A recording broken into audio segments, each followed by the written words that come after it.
name is Saranya. I hail from Batnavilli. I was graduated in the stream of Electrical and Electronics Engineering from BBS Institute of Technology and Science, Amlapuram. And after completion of my graduation, I have joined in Jspiders in the month of May, and I have opted for the course Java Full Stack.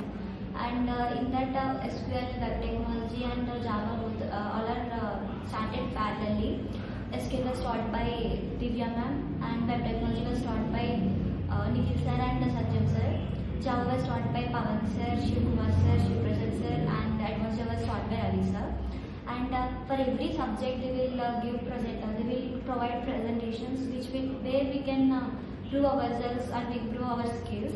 And after, if there is any interviews, the teachers will provide grooming sessions. Not only on the subjects, we will also provide aptitudes, which will help us to clear the interviews. And in this, we are getting the interviews very well coming to when we compare to outside. And at last, I want to suggest if you want to place in IT role, if you want to switch your career into IT role, I will suggest joining Jspiders because they are having a good placement support. Thank you, Jspiders JNTU.